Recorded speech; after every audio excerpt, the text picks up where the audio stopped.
What's going on YouTube? JT's Reborn here, and welcome to another edition of my DC comic book reviews. And in today's video, we're going to be talking about Teen Titans issue 37. This is it. We finally get the reveal of who exactly the other is. And I must say, I was generally really happy with the reveal of who it ended up being. I'm like, okay, this was an idea I kind of had in the back of my head. I don't know if I really mentioned this in this video, because I remember reading ahead kind of in the solicitations, and I was talking with some other people who were just like, okay, it's somebody close to Damian, Ra's al Ghul, and I'm like, and then there was somebody else that popped in my head.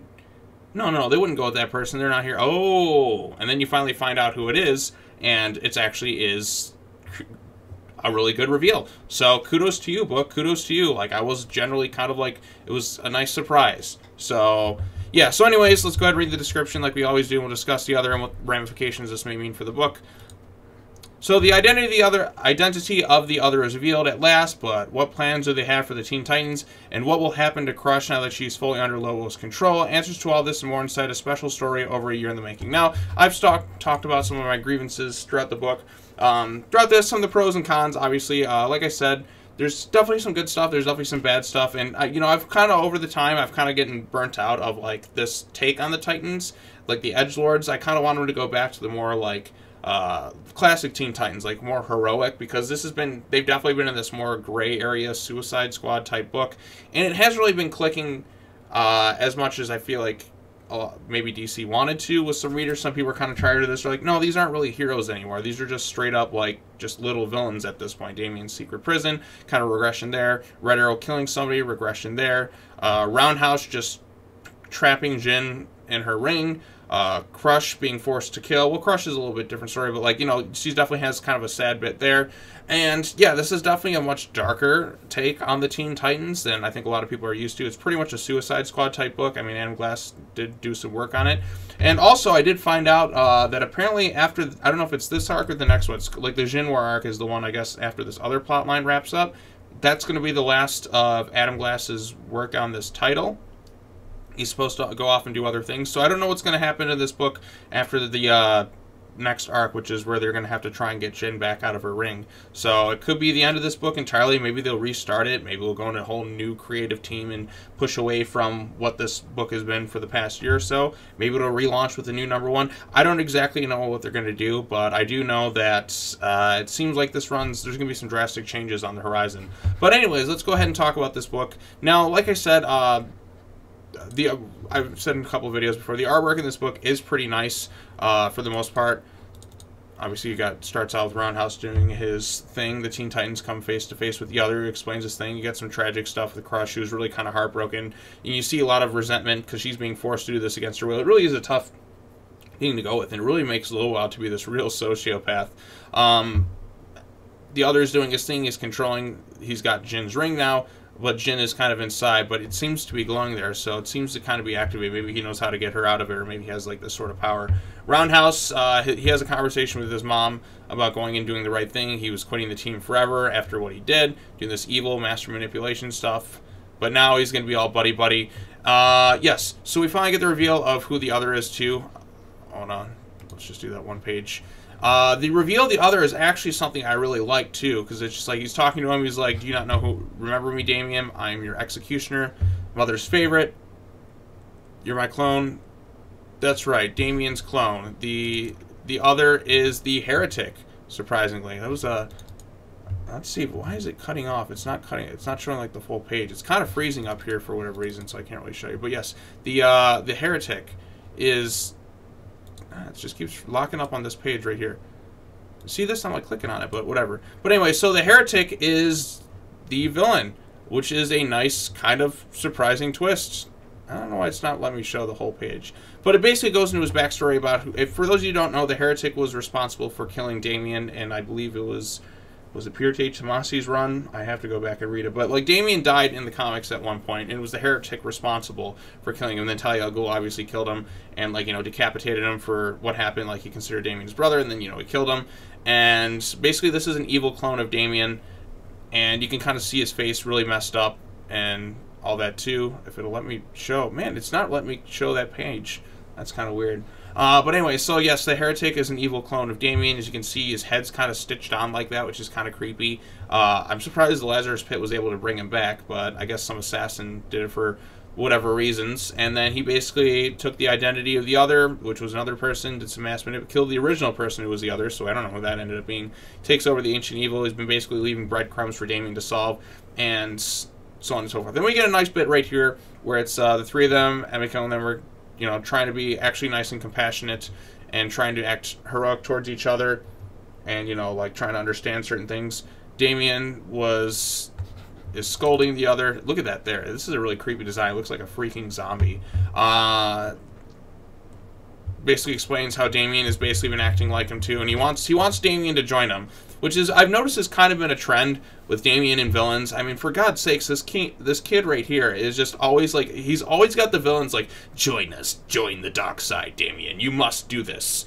And it's like a constant like battle with him. Like, he's got Ra's al Ghul's trying to get him, like his mom's trying to get him back, Deathstroke's trying to get him to join him up, and then he's got the other now trying to join him. Everybody wants Damien on their team, like, except I guess his own dad pretty much nowadays. His dad's never really around. You know, if I were his dad, I'd, you know, scold him and, you know, put him in timeout for, you know, this prison. But then again, Batman had his own secret prison. But I like the dynamic here. Now Damien's being confronted with an evil version of himself. He's like, you can't control crime. He's like, you can't defeat crime, Damien, but you can control it. He still has the little then I have another use for you. So if Damien refuses his offer, he's going to, like, kill his team. It's like, it has to be you. This is our destiny. Because the other is basically dying. He kind of wants Damien to inherit his organization, like, as a means to, like, take on crime and such. So I guess the other has just been building this thing, leaving breadcrumbs for them to come to him. I don't know why he didn't just tell him straight up. I guess it was just kind of a game for him. It's like, oh, I was trying to kill you back then, but I also wanted you here, so I don't understand the reasoning behind it. But it creates a nice dynamic for Damien where he has to go and face basically his darker half, and maybe then, finally after this, he'll realize, okay, this is not who I want to be. This whole prison thing is just not going to work, and I'm just kind of done with this shit. Like, maybe I can go off and do my own thing. Because, like, they've made him out to be just a little psychotic demon.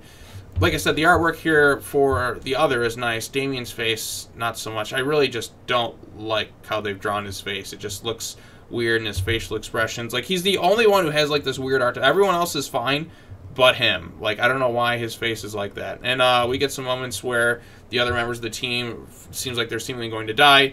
I mean, he's being, like, compassionate, which is nice. She's obviously feeling regrets for what's happening. He's regretting what's doing this. I don't know if this is some indication of some shippy moment between the two of them. I hope not. I don't really want that in this book. I don't think most people don't.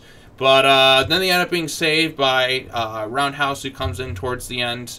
And he's like, your boy happened. And he's like, it's not really, like, it's just kind of like, I mean, he's obviously, like, trying to redeem himself. Everyone's kind of going through their own little path of redemption. Roundhouse is trying to redeem himself for betraying the team and trapping Jin in the ring. You know, I've gone over how his plan was just kind of a convoluted bit of a mess. And again, once again, everything is just going back to everything being kind of Damien's fault again.